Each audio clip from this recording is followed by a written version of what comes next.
And here we are again, back at the Great Exhibition Grounds, at the foot of the Crystal Tower.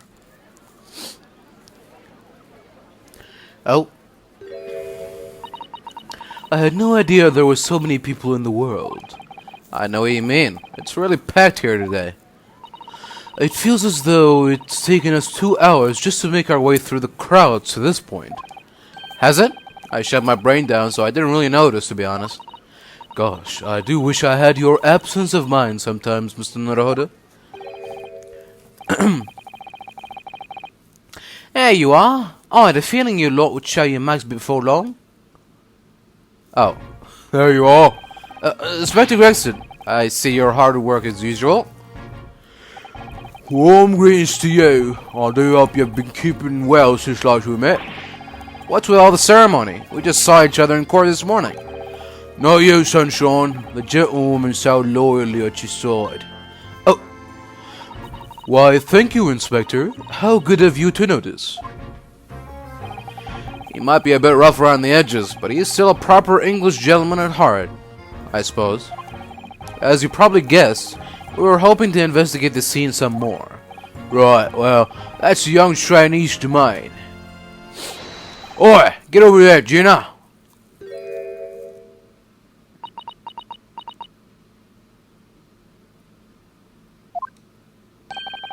She seems to be busy playing with a puppy, probably giving it a traditional East End training. Gina, she's a police officer now? Amazing, isn't it? She's a good kid, actually. Art is in the right place, anyway. She's got the rejection bug, if you ask me. Yep, I think she'll follow in my footsteps nicely. What do you mean? I've been transferred. It's time for me to say toodaloo to London. Oh no, really? That's a bit sudden, isn't it? I had no idea. Where are you going to be posted then? We'll come to see how you're getting along. Nah, not likely. But you're welcome to try. If you don't mind a trip to France, that is. To France? I'll be working in the police prefecture. Should be right up my alley. But France? It's an entirely different country. I don't understand. Why would you be sent there? That's the way the adult world works, sunshine. Now don't go pecking your nose in where it's not wanted.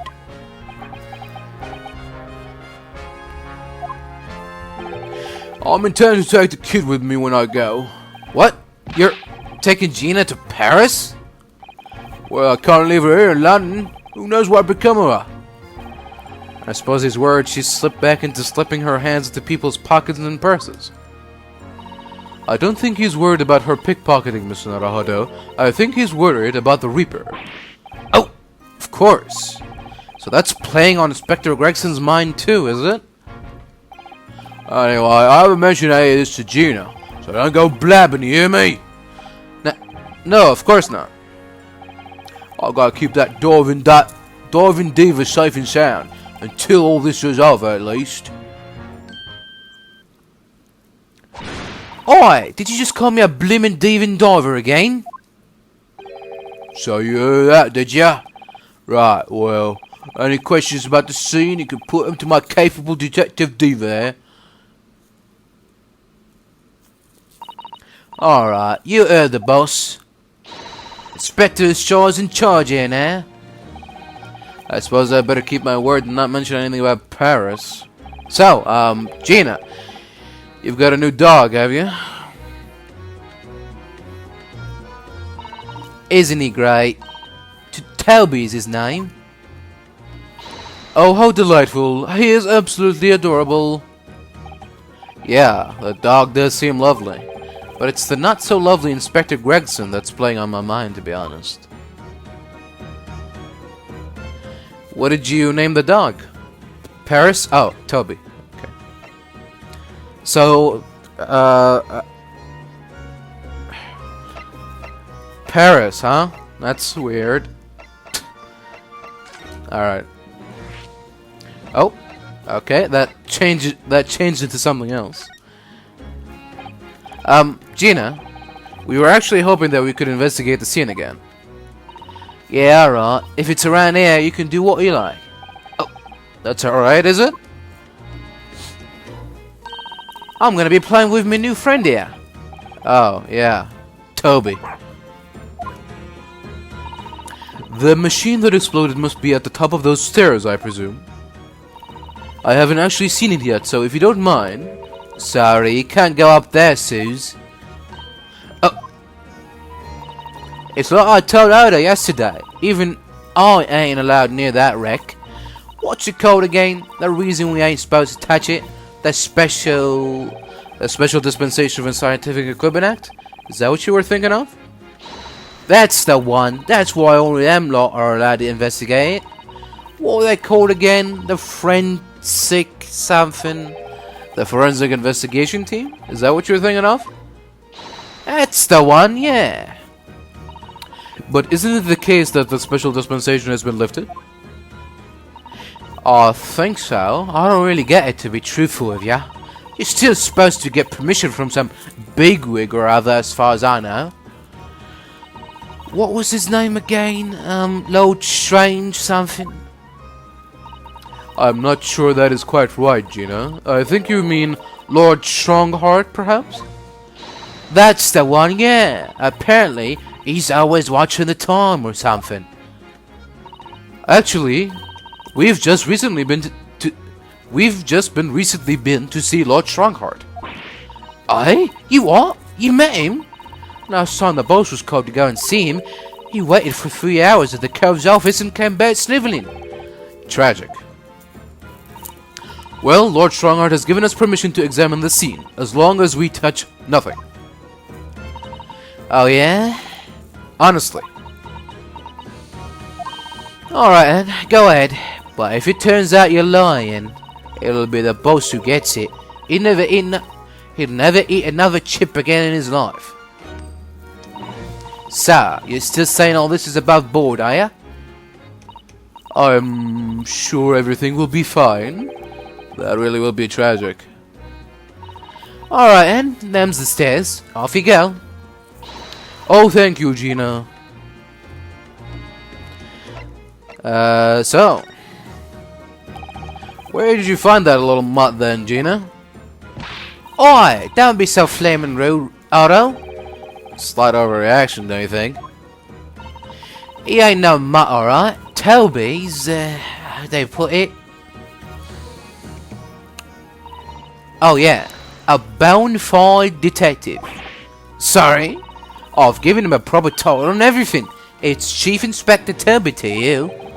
More senior than Inspector Gregson, is he? Oh, so he's a police dog, is he? The police recruit dogs now? I have heard that they're already being used officially in Germany as part of their city policing. They're used for chasing criminals and such like. They have such a wonderful sense of smell, after all. I have a fairly good sense of smell myself, as it happens. I can tell undergarments that have been freshly laundered from undergarments that haven't. That's nothing compared to this little fella, Odo. Oh, really? According to what the boss said, once Toby's ears got a good whiff of your drawers, he could chase that scent to the other side of the world. What? To the other side of the world? You mean he can swim? Mr. Naruhodo, I think you may have missed the point by rather a wide margin. I just can't believe this little dog has such an incredible skill. I'm telling you, Odo, there's gonna be more end dogs doing their bit for the police in future. Yes, I agree. Right, one of those days they'll be barking orders at us lot, not the other way around. Oh dear, sorry Gina, I don't think I agree with your vision quite that much. Well anyway, whatever you think about that, Toby here is Britain's finest... Well anyway, whatever you think about that, Toby here is Britain's first police dog. I found him down in the East End the other day. Someone had just chucked him out on the street. There you go. I knew she'd lifted him from somewhere. Oh, Gina, you are such a kind-hearted soul, aren't you? 2 children and 2 animals. Huh. It was great, weren't it? I had a right laugh. It was a new one on me, that. You know, being in court and not spending the whole time worrying about him to be found about. I'm about to... Fuck.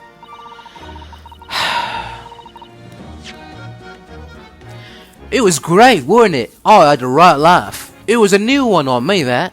You know, being in court and not spending the whole time worrying I'm about to be found out. You did keep up an awful lot of secrets in all your previous court appearances, didn't you? Yeah, I know those made things hard for me every single time and all. Just doing my job, Gina. But watching someone else get it in the neck is a lot of fun, actually. It was amazing when he showed that dodgy professor's dodgy experiment was a total fix. The dodgy professor, as you put it, Gina, is Mr. Naruhodo's client. Yeah, I'm starting to wish he wasn't, though. It's the boss I feel sorry for, set off to do the impossible. What do you mean? He's supposed to arrest out of the cove, ain't he? And in time for tomorrow and all that. You know, the dodgy engineer, what's his name again? Mr. Drebber, you mean? Enoch Drebber? That's the one, yeah. So the police are looking for this mysterious man with the black monocle.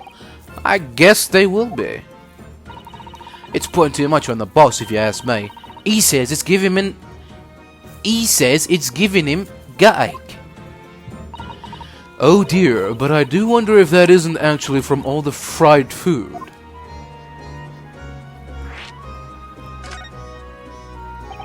So Scotland Yard are trying to track down Mr. Enoch Drebber?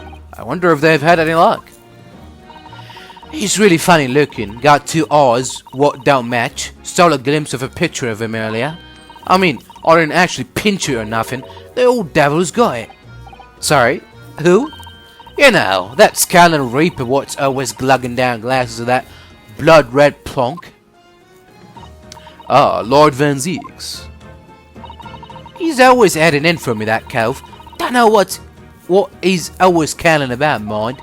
Probably would have been a pretty good boss as he goes. Should rather be the Reaper's apprentice than a detective's trainee.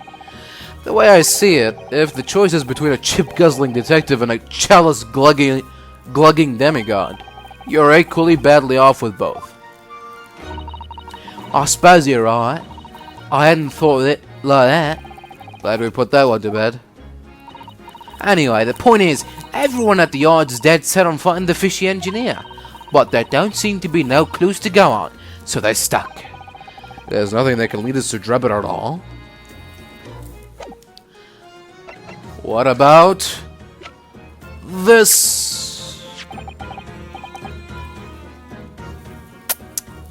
How about this, Gina?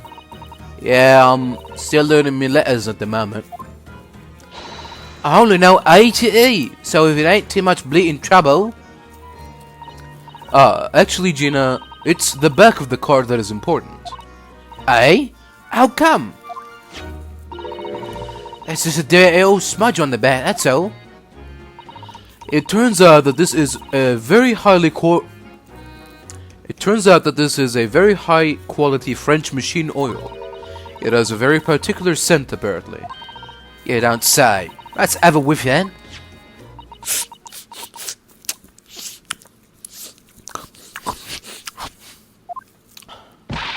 You sure? I don't smell nothing.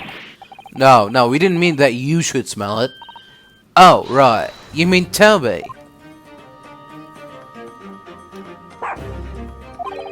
His sense of smell is so good, he can track people over the oceans, can he?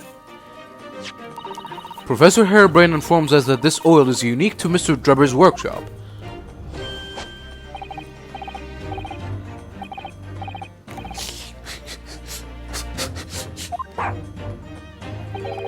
I think he's picked up a scent. So you mean, if he follows the scent of this oil, Toby could lead us to that dodgy cove's workshop? That is right. That is exactly what we were hoping. Alright, and we'll give it a go. I'll just borrow that. What? Wait, wouldn't you... Once a pickpocket. If I can lead everyone to that Drebber's workshop, I'll be the boss's boss before next week. Oh yes, Gina. You go, girl. Poor Gregson.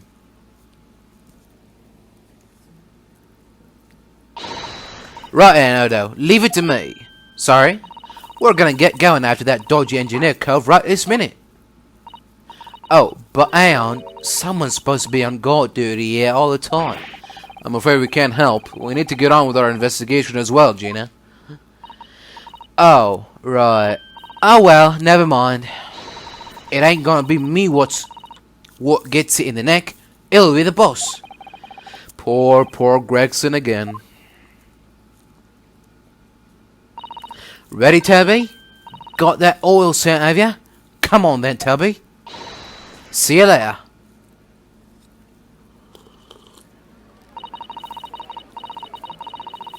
I do hope the scent of that oil leads them to that swindler's workshop.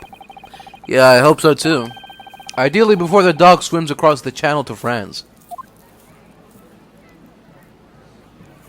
Alright. Anything new here? Here is the scorching on the ground that you mentioned. Yeah, and there's what's left of the green balloon's envelope. All clear evidence of the balloon that exploded on the day of the incident.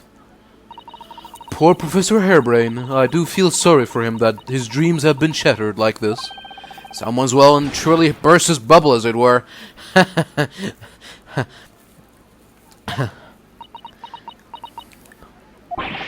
Ouch. I'm a bad person. Okay.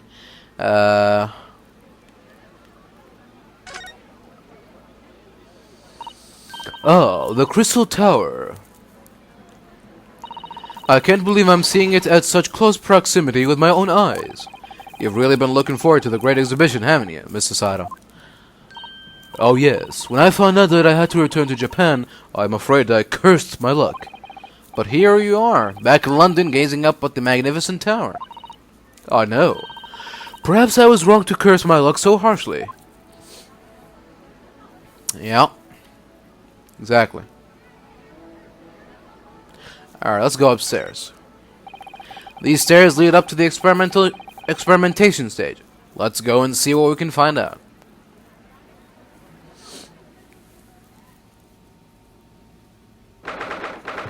Alright.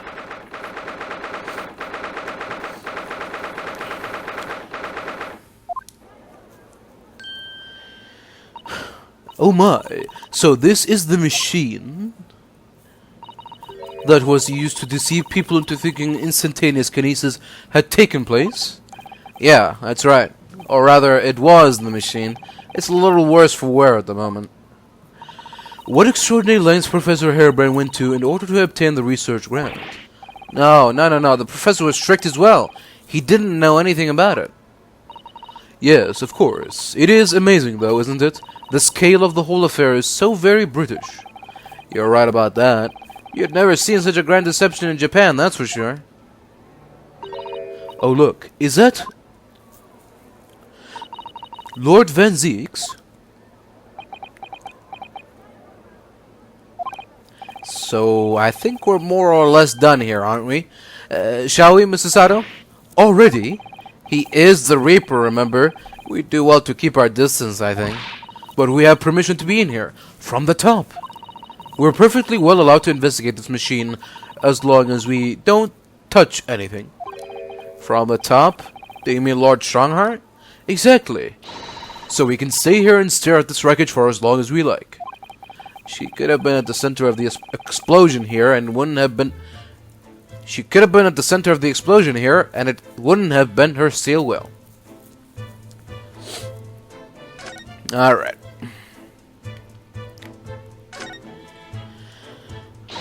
Oh, isn't it exhilarating? All this different architecture from all corners of the world. It does make you feel a bit like an explorer, doesn't it? I know it's all subjective, but the onion-shaped roofs have rather caught my attention, personally. It is very subjective, isn't it? Japanese buildings with their wood and paper constructions have excellent ventilation, and I've realized that British buildings being made from brick and stone are very strong and long-lasting. The more you know about how things are done in other countries, the more you understand your own, I feel. Oh yes, I do agree with you there. But I can't help wondering what an onion does for the roof of a building. I mean, I suppose it's playing on my mind because I don't like the taste of onions. You really on let your taste in vegetables dictate your taste in roofs, Mr. Naruhodo. Yeah, well, you know. I hear that a ride on the Ferris wheel is a favorite romantic outing among young London couples. I think the romance would be slightly spoiled by the abject terror presently, but then I'm not a Londoner.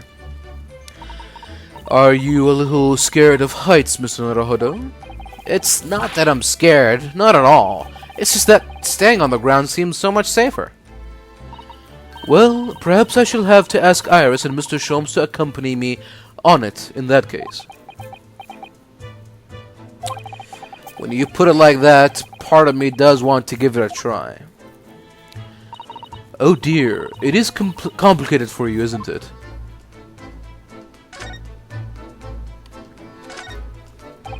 However much I look at them, I just can't come to terms with those Timari handballs floating in the sky. You've been glaring at them constantly since we came up here. Sorry, the feeling of wanting to ride in one and wanting never to set foot in one are fighting it out inside me. But if you don't look where you're walking, you might fall from the stage. I don't think I notice. That's how fiercely the battle inside me is raging. I think you should make peace with riding in one, Mr. Naruhodo. It really would be much safer that way. Look at that horn-shaped transmitting device. Isn't it amazing? That's exactly what I thought when I first saw it. It makes you think, doesn't it? If only it had just been a normal horn, none of this would have happened. That's almost exactly what I thought as well. I bet I can predict what you're going to say next in that case. You're about to say, nothing ever goes to plan, aren't you? Oh, no, I would never say something like that. Oh. What a terrible explosion it must have been. Even the steel girders have buckled and twisted in the blast. And what they called the birdcage was right in the middle of it all, just here. But look, Mr. Naruhodo, that metal grill on the floor looks as though it's designed to open. It does, doesn't it? If the floor had opened at the precise moment the explosion occurred, the birdcage could have dropped through and disappeared from sight. I don't think there's any doubt that this was a very elaborate hoax, is there? Yeah, I kind of figured that as well. The old switcheroo.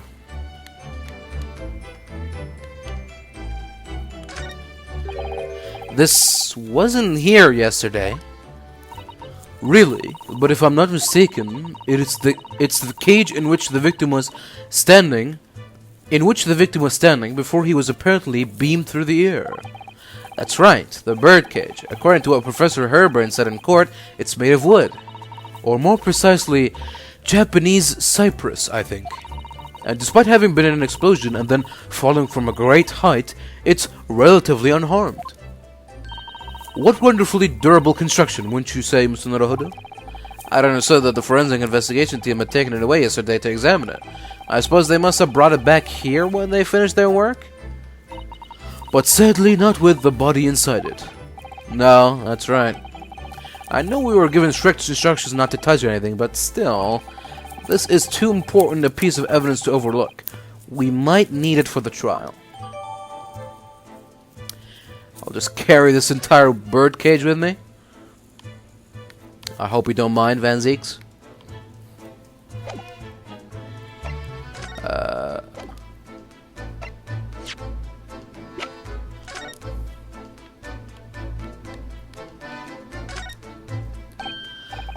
Look here, Mr. Sato. Oh yes, the wood's cracked and broken a little.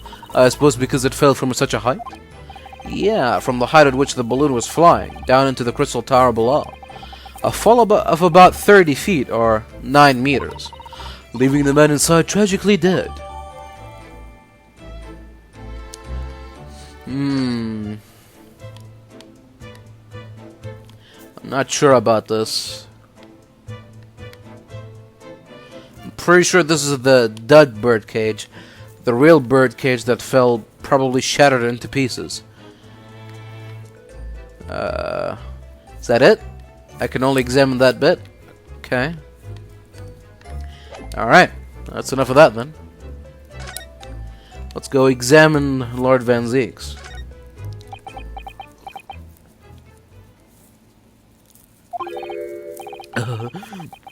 Least approachable man in the world winner. 10 years in a row. Be strong, Mr. Naruhodo. Your country and your assistant stand firm behind you. Lord Van Zeeks?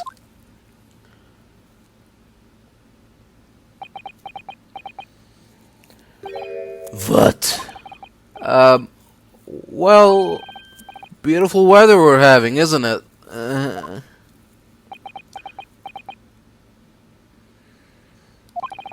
I thought I was making it quite clear that I didn't want to be disturbed.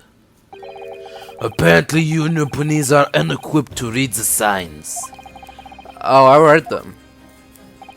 So, what are you doing here? Entry to this area is prohibited. Well, the thing is, Lord Chief Justice Strongheart granted us permission to investigate, on the condition that we didn't disturb anything. And yet you've managed to disturb me. Never mind. State your business then. Come to think of it, there are quite a few things I'd like to ask Lord Van Zeeks about. Not least of which is that awful case, even though it's nothing to do with this. Ask away, Mr. Naruhodo. You won't know unless you try.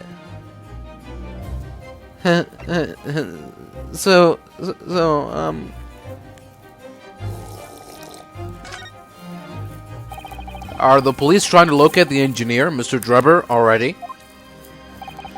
Surely that goes without saying.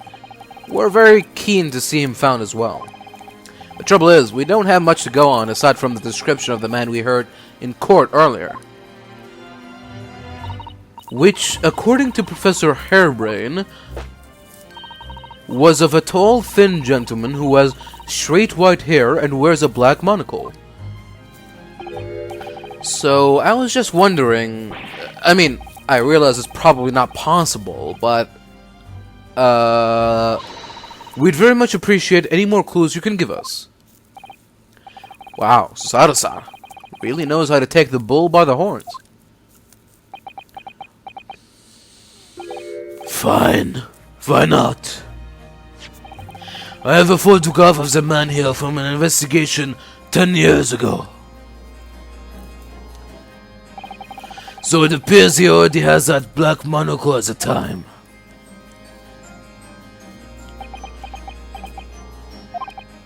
What? Oh, no, nothing. I was just surprised that you shared that with us. We all need the man's testimony in court tomorrow, which means we have to do everything we possibly can to track him down in the short time available. So why wouldn't I show you the photograph? Because we're enemies or something? What is it about Lord Van Zeeks? Sometimes I just can't work him out at all. Well, thanks for that. So, Clint was the name of your older brother, I understand, Lord Van Zeeks. You Nipponese, I always have to be on guard whenever you're around. So, you've been investigating me, have you? No, it's not like that. Well, alright, it is a bit like that. My older brother was also a prosecutor. He was the pride of the Van Zeeks family. But tragically, a vicious killer took him from us. The professor, you mean?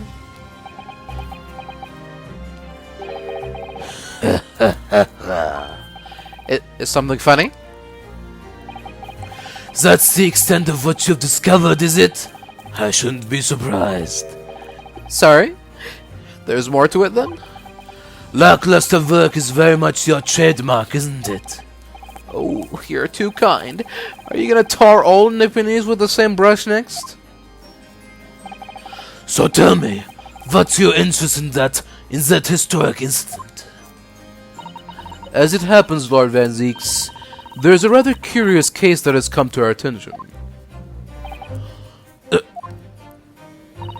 Are you aware of the Madame Tuspel's Museum of Waxwork by any chance? I am, naturally. I believe that since last month, I feature in one of the displays there for public scorn. Of course, the infamous Reaper of the Bailey would have to be exhibited, wouldn't he? Well, a particular waxwork has been stolen from the place and held for ransom. A particular waxwork? Which... wait, you mean... Yes, it's the Professor. Mr. Sholmes is investigating the case as we speak. I was unaware of that. He's turned as white as a sheet.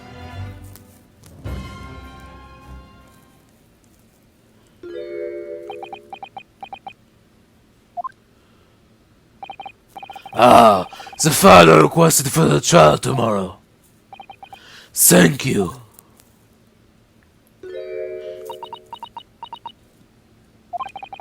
Are you alright? Who is this man, Mr. Naruhodo? Lord Van Zeeks' apprentice, apparently. So I'm not the only one. So Sada-san can see it too. Lord Van Zeeks, may we speak with your apprentice for a moment? With him? Why?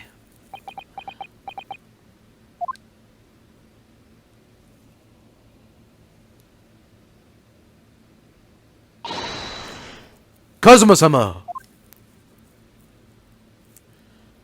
That was fast.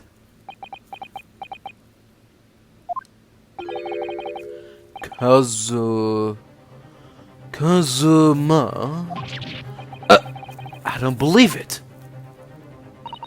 Your posture, your presence, it can only be... It is you, isn't it, Kazuma-sama?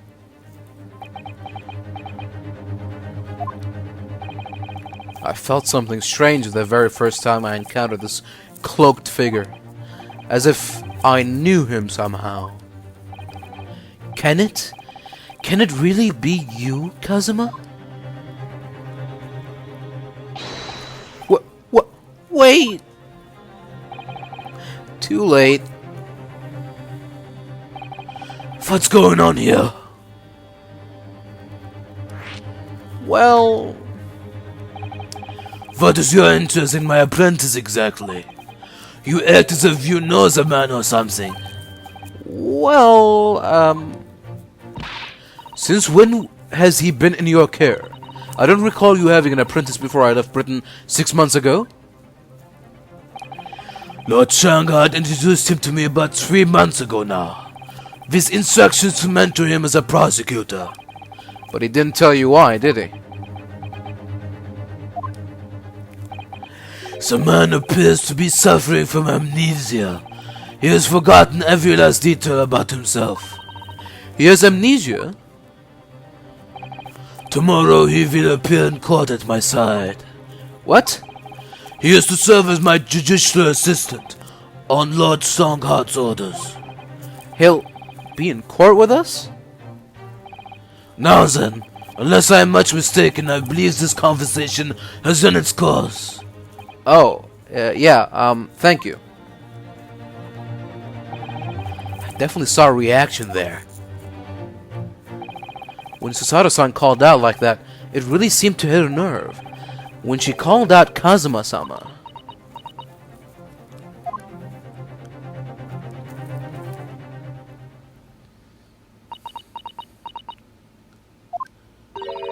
You had already met that masked man, hadn't you, Mr. Naruhodo?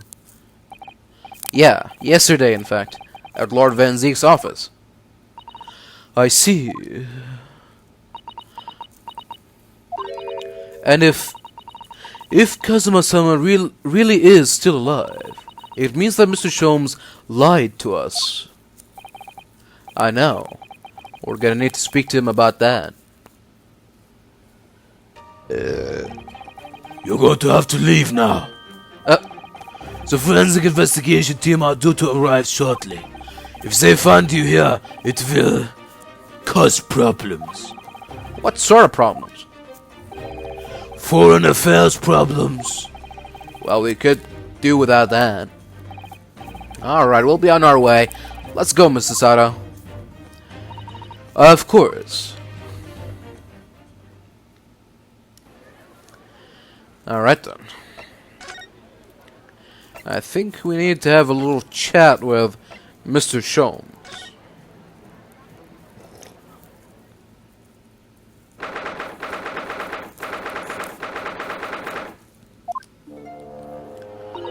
Oh my, no wonder it is called the House of Horrors.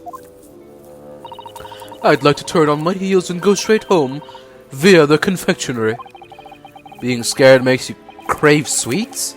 I can understand that.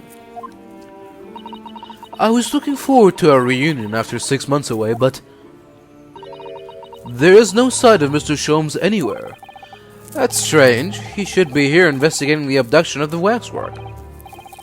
Oh well, I suppose we'll just have to come back again later.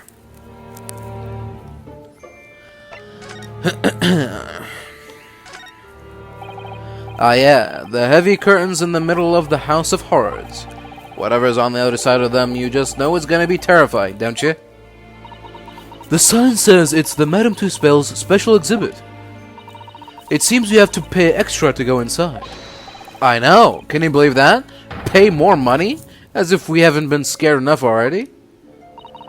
It is not my doing, Mr. Naruhodo. Oh, still. Oh, what a horrifying scene!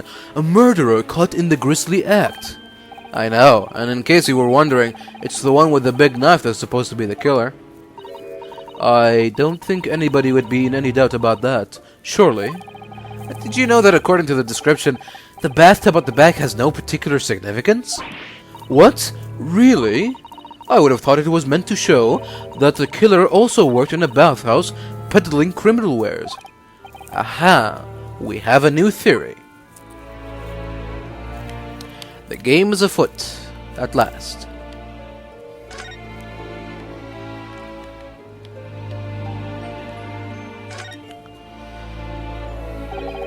That old policeman isn't here now, obviously. I still can't believe he just happened to be on the jury, though. I'd understood that London has a population of 6 million people, and yet you do seem to run into the same people disproportionately often, don't you? Yeah. Oh well. This one's posture reveals his weakness. Sorry? The killer's stance leaves him wide open to attack. I am quite sure I could see him off. With a Susato takedown, then a Susato squash, and finally a Susato smash.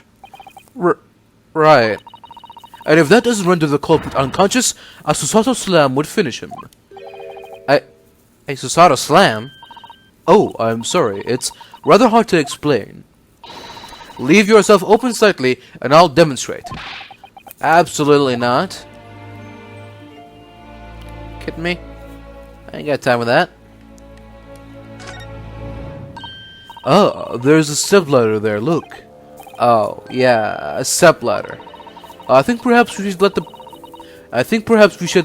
proprietress know that someone has left it out. The stepladder, I mean. Is something wrong? Why do I feel as though I just managed to sidestep an argument? Yeah. Let's leave that stepladder and go somewhere else.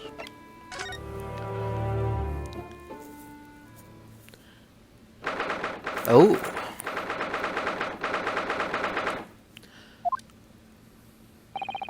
I believe this is it. Dr. Scythe's laboratory. That chemical smell really assaults the nose. And there's plenty to assault the eyes in here too. It looks as though the doctor isn't here. But we're here now, so we may as well do some sightseeing, don't you think? What a seasoned tourist you've become, Mr. Sato. We could just have a look around, being careful not to upset any restless souls. Like Mr. Skeleton over here. Well, look at this. What a magnificent display case. The cherry wood has been polished to a high sheen, and the intricate carving is a joy to behold. Western cabinet makers really are very skilled, aren't they? Do you have nothing to say about the skeleton inside, Mr. Naruhodo? Mr. Sato, can't you tell that I'm trying very hard to avoid talking about the terrifying contents of the case? It's how I cope. I'll be sure to remember that from now on. Yeah. Some files, cabinets, jars. That looks like an owl and a crow up there. I know, and they haven't even twitched since we came in here. Well, no, they wouldn't have. They're taxidermied mounts, Mr. Naruhodo. Oh, I was afraid you were going to say that. I've been trying very hard to tell myself they're just sleeping with their eyes open.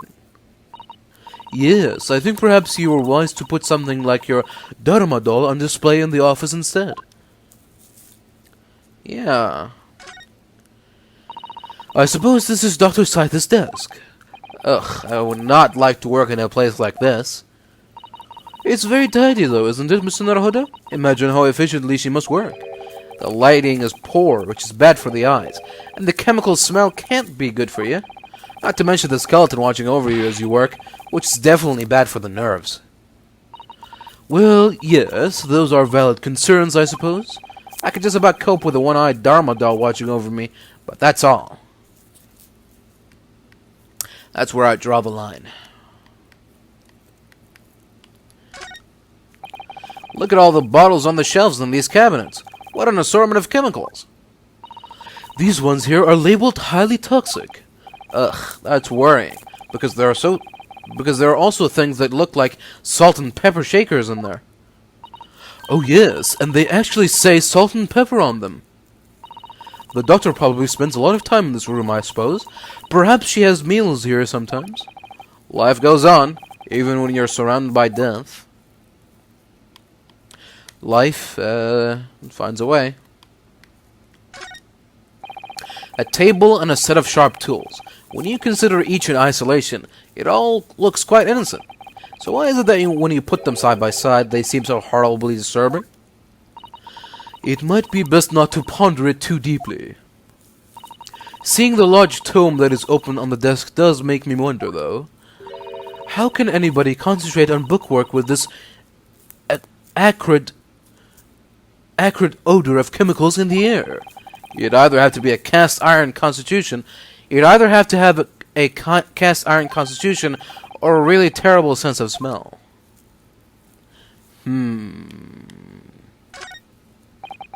Those large jars seem to have pale things floating around inside them.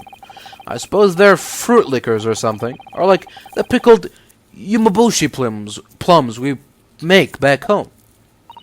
Ah, Father had jars like that in his laboratory as well. I expect they're human organs in a preserving solution, probably as examples of some rare medical condition. Mr. Sato, there are some things in the world that it's perfectly fine never to know about. Ever. Oh, so as I said, I'm sure they're fruit liquors or yumboshi, aren't they? Oh, of course.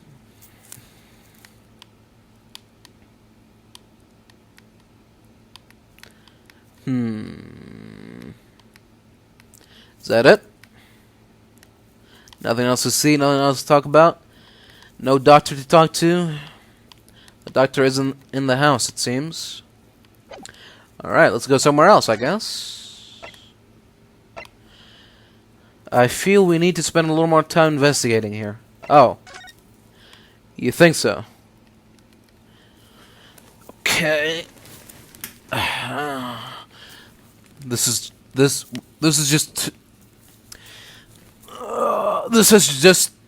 has just turned into a hidden object game.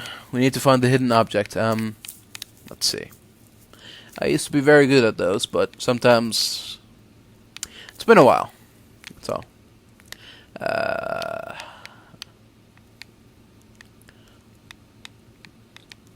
What else is there to investigate, though? Susato? Just give me a clue, a hint. Something to do.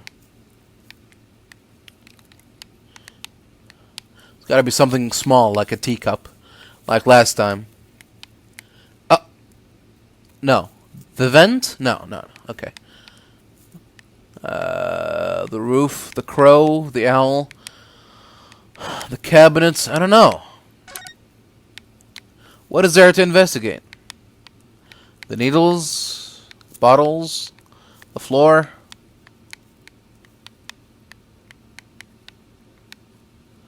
I don't know. I'm trying real hard here. I'm scanning everything, looking through everything, looking for something we haven't seen before. Come on. Ah, okay. Look at this big thick book here. Ah, it appears to be an accounting ledger. It is a record of the forensic investigation team's spending, I think. Oh? What is it? It's clear that the team purchases various equipment and supplies on a monthly basis, but, well, one entry seems rather strange. Really? In what way? They're buying 500 scalpels every month. 500? They must be working really hard on dissecting corpses. I don't know. Judicial autopsies are only carried out in certain special circumstances, and scalpel blades can be sharpened too. It does seem a bit strange, you're right. 500 scalpels a month? What could they possibly be using all them for?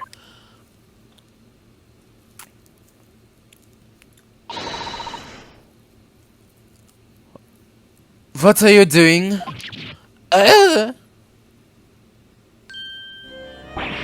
Sorry, we had something we wanted to ask you about. You weren't here, so you thought you'd snoop around? That is acceptable to you people from the East, is it? Well, what do you want? Lord Strongheart told us, you see, that it was you who examined the victim's body. Mr. Asmon's body, I mean. So we came to ask you about your findings, on Lord Strongheart's advice. Very well. If the Lord Chief Justice has given his consent, I'll tell you what our investigation revealed. But when we're done, you must leave immediately. Okay. I'm a defense attorney, you know. Dr. Scythe, would you be good enough to take a look at this? Oh, you think I'm good enough to you? No, I didn't mean... So, I'm not good enough. In that case, why would you show me anything? Clearly you're too good for me to show you anything again. Ever. Okay. Really? Oh, man.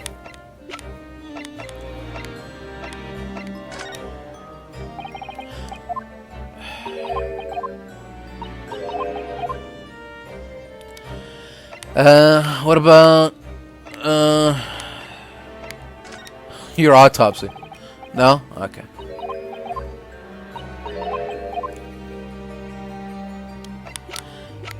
What about this? No? Okay. Fine, I get the message, Doctor.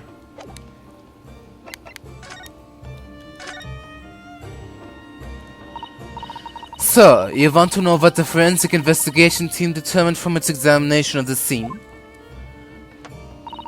The victim, Mr. R.D. Asman, who disappeared from the experimentation stage amid an explosion, and the victim and the Mr. Asman who appeared moments later partway up the crystal tower, were without question one and the same person. That is the team's conclusion.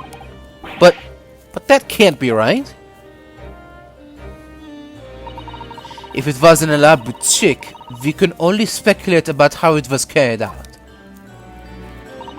Let's see, if two people who looked very similar to each other were involved, they could have made it appear as if one single person had switched places, couldn't they?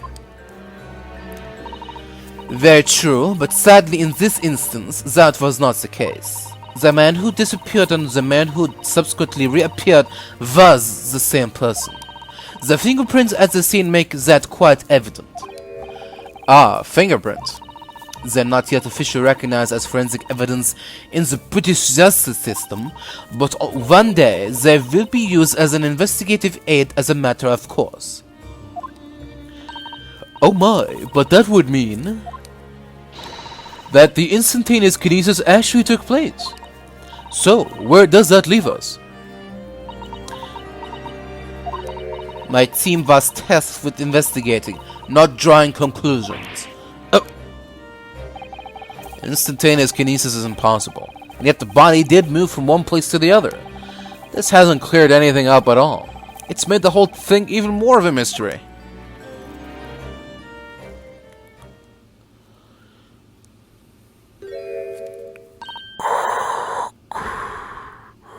Mama, what is this? Oh, where did she spring from?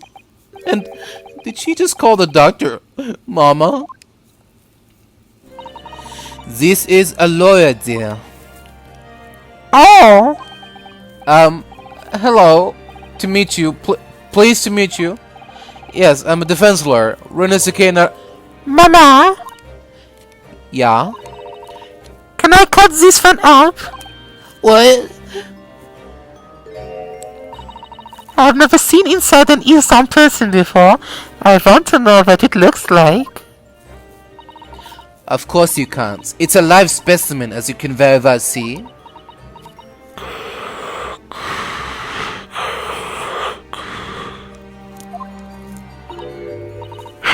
Boring! I think I just had a near-death experience. Oh dear, Mr. Naruhodo, you're as pale as a corpse. Then let's leave before I'm mistaken for one. Well, I think we've done all the investigating we can here for now. If we could just determine the whereabouts of Mr. Drebber, I'm sure Gina and little Toby won't let us down. Now then, do you think we ought to try to speak with Mr. Sholmes at this point? We have things to discuss, and I'm dying to meet him again after all these months. Yeah, it's quite possible he might know something useful, you're right. We ought to find him at Madame Tuspel's. He's supposed to be working there as a temporary waxwork exhibit. Yes, Iris told me all about his latest unusual venture. Right then. Where did the little missy go? Alright, I don't want to know. Let's get out of here.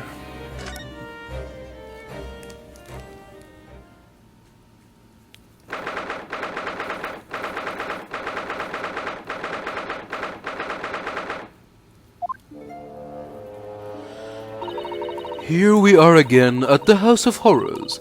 I'm afraid I haven't got used to the place yet. I'd still like to turn on my heels and go straight home, via the confectionery, of course. The Sada-san really is after something sweet today, isn't she? Eek! What's the matter? Look, Mr. Naruhodo, look at that waxwork. I'm quite sure it wasn't there before. It looks exactly like Mr. Sholmes, down to the very last detail. Aha! What is it? Oh, sorry, I think you'll find that's the temporary waxwork himself. The friend of my dedicated employee. Oh, yes, hello again. It's Resurrected Naruhodo. I must say I am quite spellbound by the great detective. He is a marvel. My precious waxwork is already back where it belongs. You don't mean... But yes, oui, the mystery is solved already.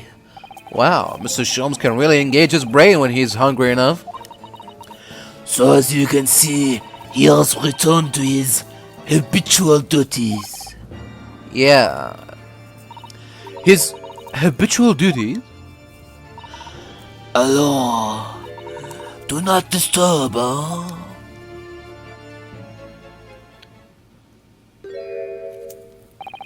Poor Susato-san. She looks very perplexed.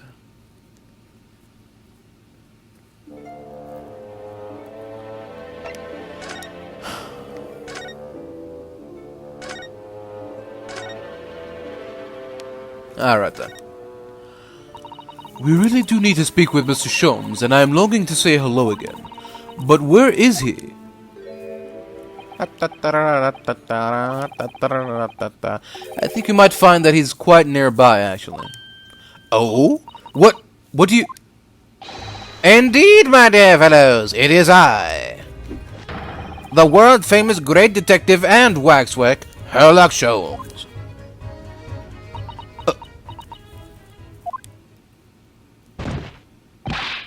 Susato-san! Susato-san!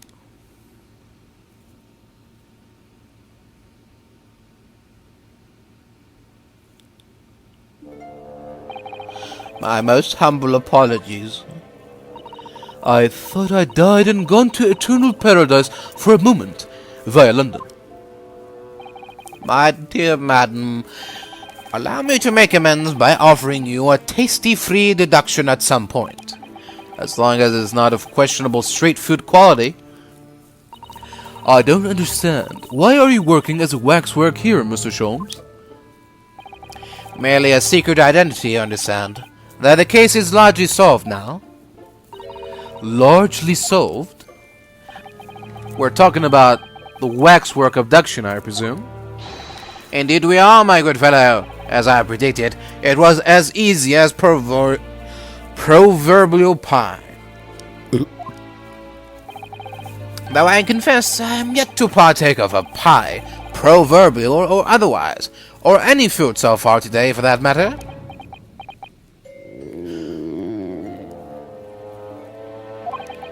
That stomach rumble echoed around the whole museum. So how did you manage to solve it so quickly? Ah, well, do remember I said it was a large...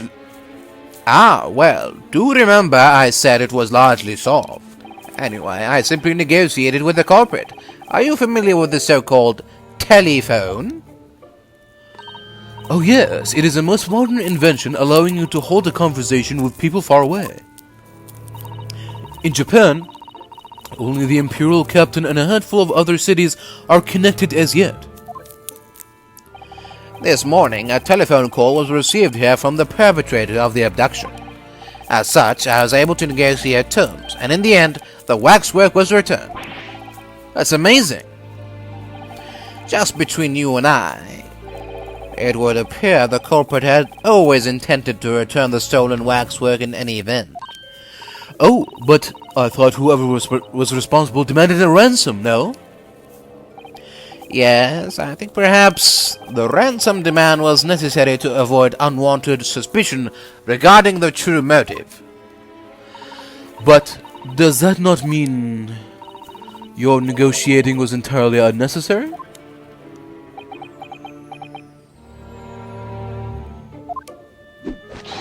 A fact that I must ask you to keep from Madame Two-Spells at all costs. A hungry young Iris awaits my return to Baker Street, after all. Poor Iris. Now then, do I sense that you have some business with this great waxwork? You can sense away.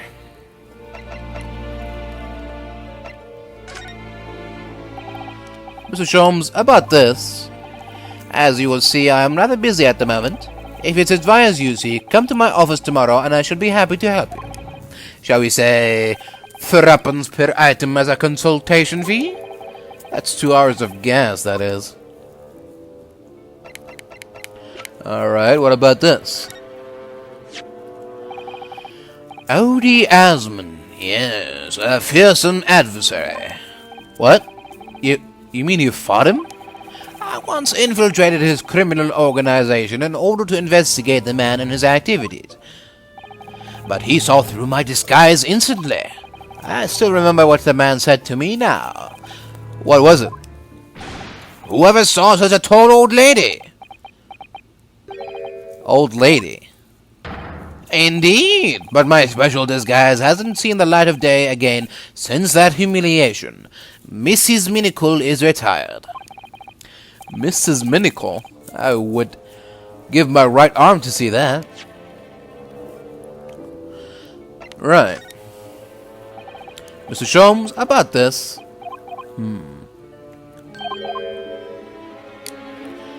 Alright, what about this? Nope. Okay. Fine, alright. We're done presenting. Let's talk, Sholmes. We're in the process of trying to track somebody down. Oh?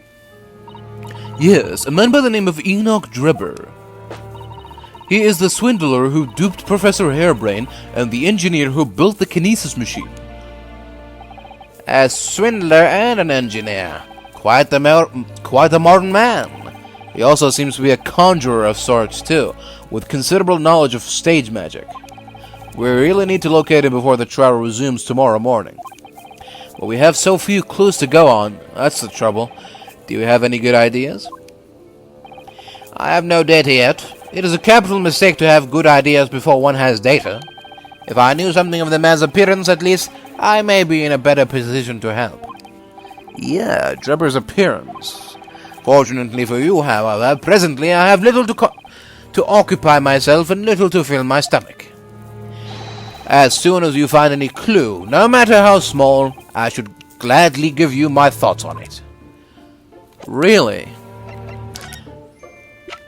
Alright, here we go. Mr. Sholmes, would you cast your eyes over this photographic print? It is of Mr. Enoch Drebber, the face of the engineer we seek. Well, all Englishmen look broadly the same, of course, so looking at the photograph won't be particularly instructive. Are you alright, Mr. Sholmes? Ah, yes, forgive me. Very interesting this. Very interesting indeed. What is wrong, Mr. Sholmes? You have turned quite pale all of a sudden.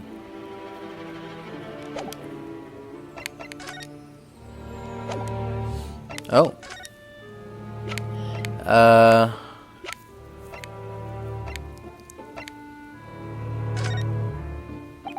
Mr. Sholmes, about this. As you will see, I'm not. You just told me that you'll look at any single evidence I wanted to show you. Fuck's sake. Alright. Fine. Let's talk about Cosma. Mr. Sholmes, did you lie to us? My dear Mr. Naruhodo, stay that piercing stare. What is this about? Last winter, when we were first on our way to Britain aboard the steamship, your words were very clear. So then, let us unravel this mystery and discover what events led us to this curious murder. You told us that it was murder, and you examined Kazuma-sama's body. Indeed, and wherein lies the problem? We met him earlier today. The victim, Kazuma Asogi. You're quite sure? He was wearing some sort of mask and was apparently suffering from amnesia.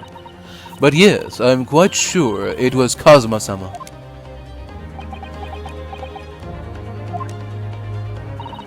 You must have known at the time, Mr. Sholmes, that he wasn't actually dead?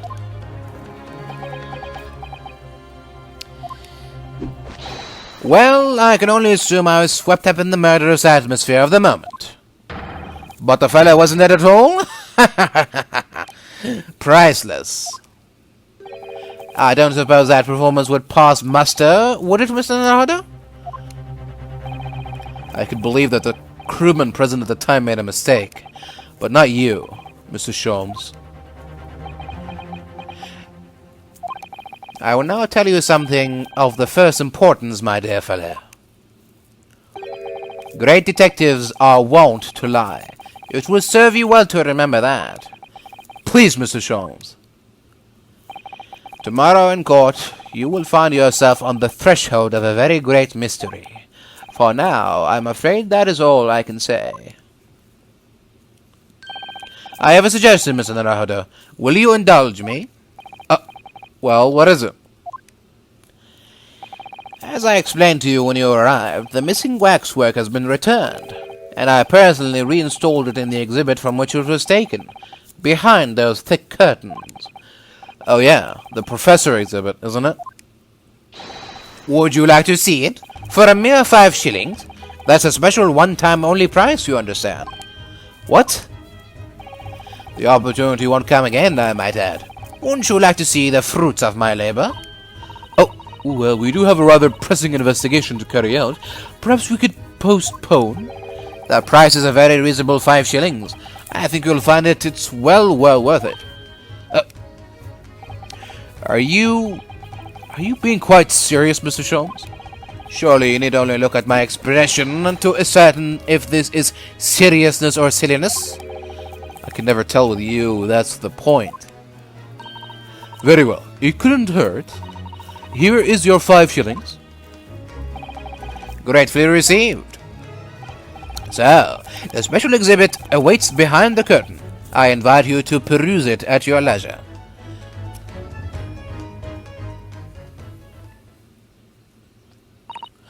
Well, the money has been spent, so let's go and see the special exhibit.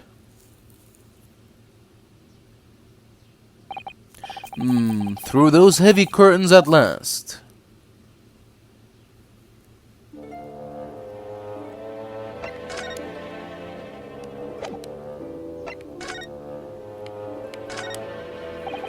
$5 we've had to pay?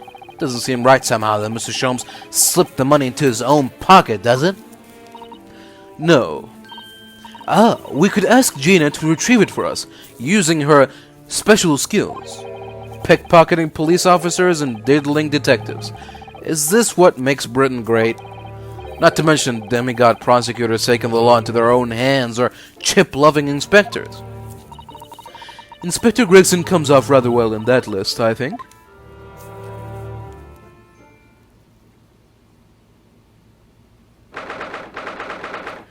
And behind the large red curtain is... we find... what? Oh dear, I felt a shiver run down my spine as soon as we walked in here. Mrs. Sato, I say we turn on our heels and go straight home via a really big confectionery. We certainly cannot do that. We have paid 5 shillings already. True. Actually, now I'm looking a little more closely. We paid good money to see an exhibit that's clearly incomplete. The nerve of the great diddling detective is far more terrifying than anything else in this place.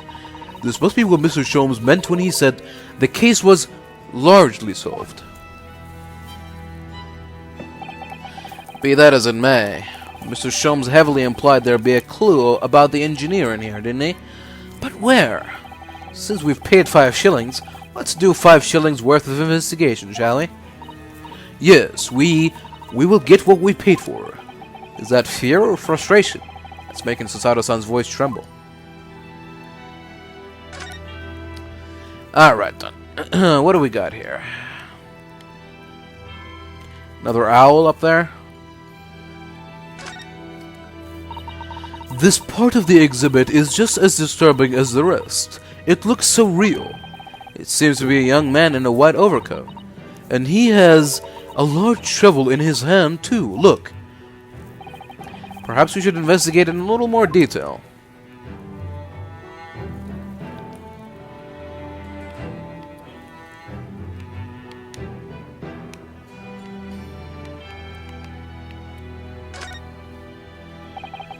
What's this here?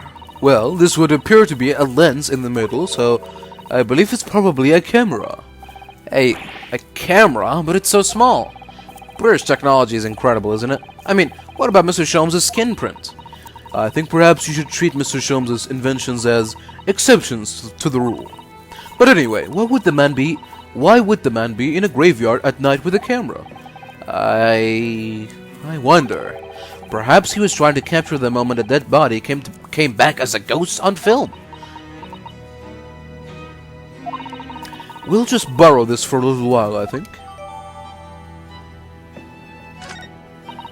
By looking at the photographic plate inside the camera, we can see what picture was taken. What's a photographic plate? It is a piece of glass coated in special emulsion that reacts to the light coming in through the lens. If we open the cover at the back of the camera, we should find it. Let's have a look. You should see yourself, Susato-san. Your eyes are shining. You really do like machinery, don't you?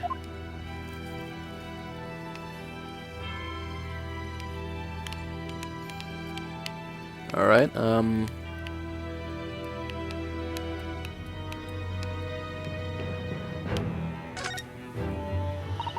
What a large shovel. He is holding it rather ominously, isn't he? What on earth was the man doing with the shovel in a graveyard in the middle of the night? Mr. Sato... Yes? That's a spade, isn't it? No, it is a shovel. No, shovels are for digging. That's for scooping up loose material. It's a spade. We've been through this, Mr. Naruhodo. It is a shovel. No. Although, we haven't considered trowels. We have allowed ourselves to be distracted, I feel. Perhaps you should concentrate on what the man was doing with the implement. So we're gonna bury the hatchet? You're right, though. What was the man doing in the graveyard in the first place? That's the real question.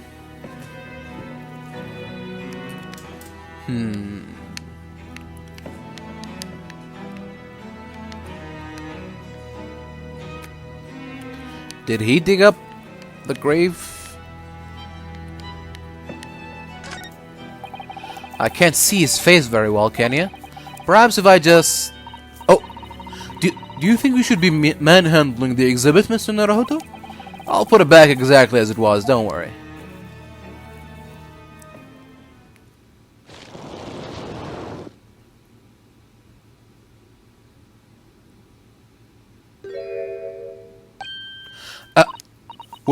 What on earth?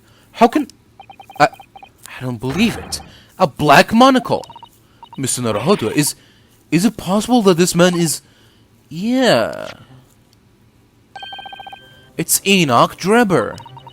The color of his hair is different, but it's unmistakably him.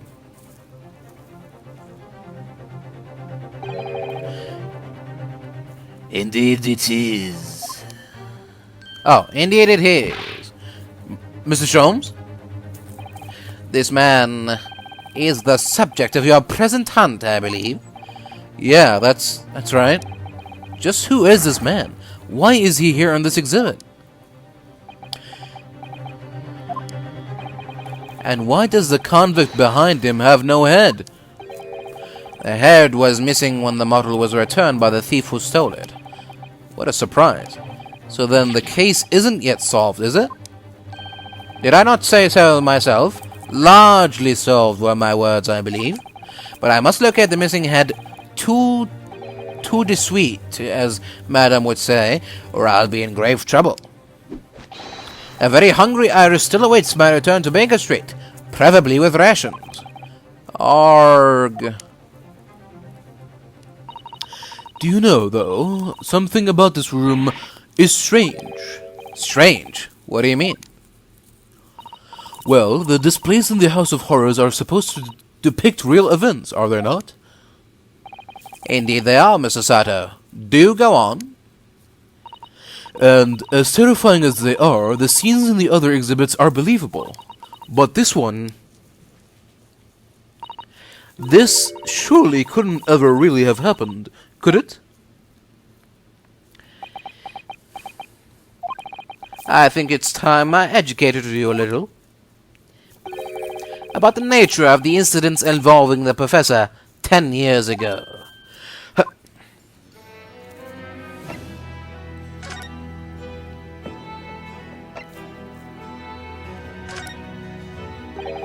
So this is a waxwork model of Enoch Drebber? 10 years ago, the convicted professor, having been gibbeted and buried, emerged from his grave in the dead of night.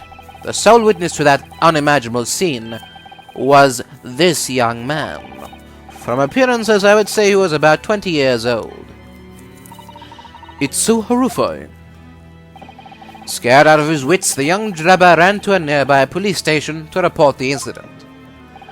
And the sheer terror of what he'd seen is said to have turned his hair white overnight. Yeah, shown in the photograph we have of him. His hair is completely white. For the following few days, the story of what he had seen was on every front page in the capital.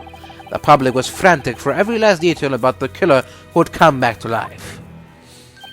As we have seen, an exhibit was even created here at Madame Two-Spell's. I can quite understand why the man's hair turned white, certainly. But what I don't understand is what Mr. Drebber was doing in the first place. In a lonely graveyard in the middle of the night. Yeah, what was he up to?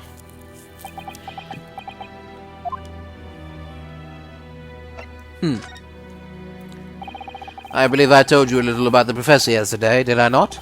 He took the lives of 5 victims, everyone being either a member of the aristocracy or royalty. All were attacked by an enormous hunting hound and had their throats ripped from their bodies. Oh gosh, an enormous hound? How awful. After taking the life of his 5th victim, the killer was apprehended. It was a case of unprecedented magnitude in Britain, you understand. Accordingly, the professor was tried in a closed court. No members of the public were permitted. A closed court? So you mean that the professor's identity... As we have summarized, my dear fellow, his identity was never made public. Naturally, he was found guilty, and was summarily sentenced to death by hanging. He was buried in a graveyard at Low Gate Cemetery, which adjoins the rear of the prison where he had been held. However, that was not the end of the affair. Oh. The very night that he was buried, the convicted man came back to life. Came back to life? He clawed his way out of the ground and emerged into the moonlit graveyard. The exhibit here depicts that very scene, as described by the sole witness to those chilling events. There was a witness? But of course, my dear fellow, it was none other than the young man in the white overcoat. Enoch Drebber. He saw it happen? But we know he's a liar. A con artist. The professor's acts of terror threw London's upper classes into complete panic 10 years ago. It was a great scandal, one might say, at the very highest levels of society. And since the killer's identity was never made public, rumors abounded. After all, no killer had ever before systematically employed a dog as a weapon of murder. Yeah, I can imagine the impact the case must have had. But in time, of course, the rumors abated. So too did talk of the shocking witness account of the convict who came back to life. It was forgotten, dismissed as a dubious ghost story, as a preposterous parlor tale. But why did people stop believing it? Why, simply because there was no resurrection to speak of, as we established, in fact. What do you mean by no resurrection? The police investigated the grave in Low Gate Cemetery and published their findings. The convict's body was found to be buried exactly where it had been following the execution. No, but that would mean Mr. Drebber must have lied to the police and the newspapers. That would appear to be the only logical explanation, yes. The young man subsequently vanished from society and nothing has been heard of him since. It's rather striking, then, that he should resurface now, don't you think? Of course, the convicted murderer couldn't really have come back to life. That's not possible. But Drebber's hair is unusually white, and if that really did happen overnight as a result of shock, it's hard to believe the incident was an out-and-out lie. He could have dyed the hair. Oh.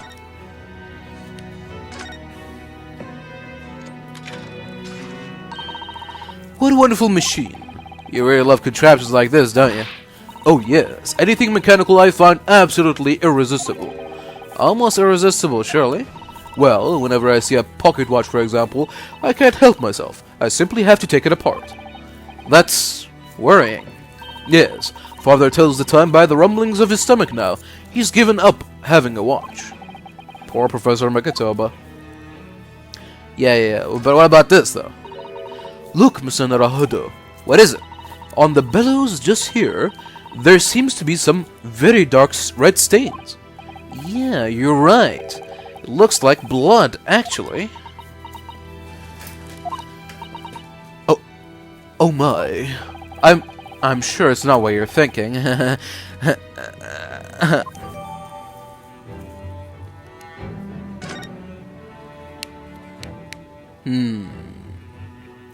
If it's not blood, then what is it? And what's it doing there? Oh look, look, the cover came open.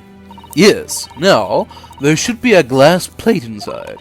You have to change the plate with each new photograph you want to take, you see. Is something wrong? There's no plate. It has been removed. Ah, what a pity. But I suppose if you think about it, this wouldn't be the actual camera that was used at the time, just like the waxwork isn't the actual person. So we'd never have found a photographic print of the executed convict coming back to life anyway. Oh, yes, you're quite right, of course. Poor Susato-san. She looks devastated. Alright, I guess we're calling that a quit.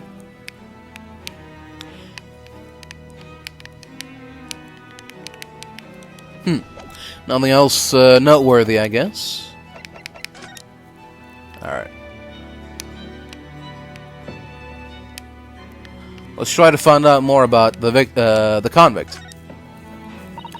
This must be the killer, the fiend known as the Professor. Yeah, I think so. According to what Madame Tuspel said, he killed 5 victims, all of noble or royal blood. The waxwork is so lifelike, isn't it? Like all the models in this place. I know. It looks like it could start moving at any moment, doesn't it? If only it had a head, that is. Perhaps you should examine it in a little more detail.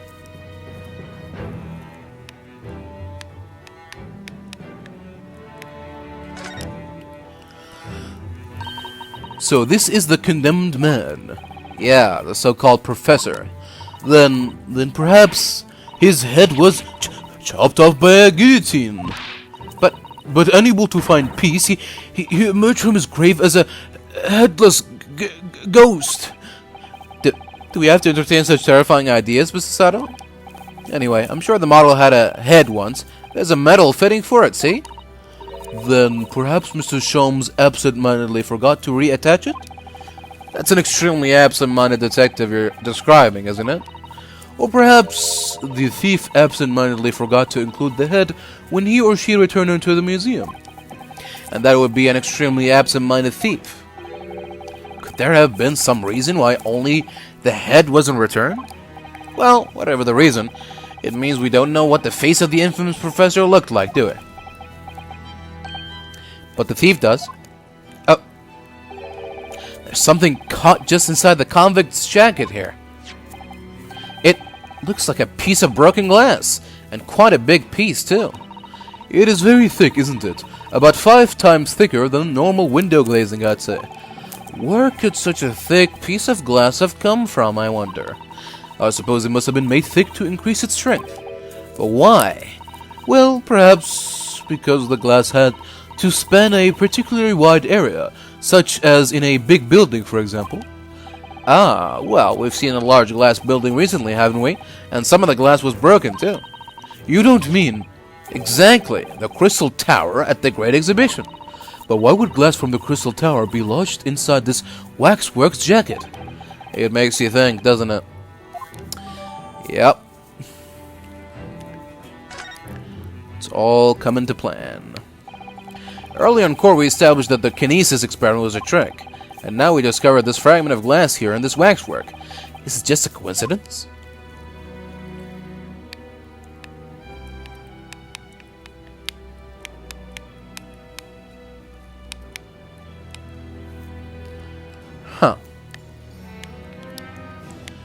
Alright, I guess we're done here.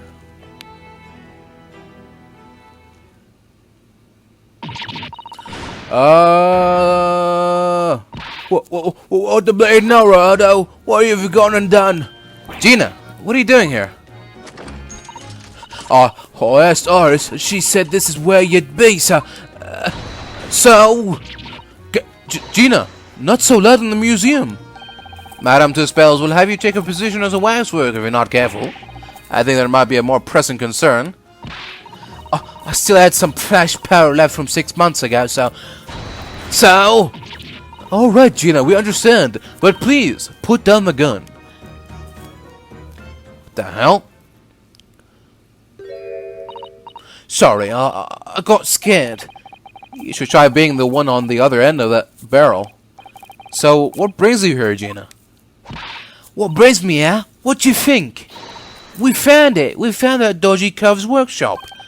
What? You found Drebber's workshop? Yeah, Toby's nose took me straight there. The boss and the others are heading over there now in a drag. So come on. Here's the address. I got the boss to write it out. Oh, thank you, Gina. We'll make our way there at once. Alright then, see you there.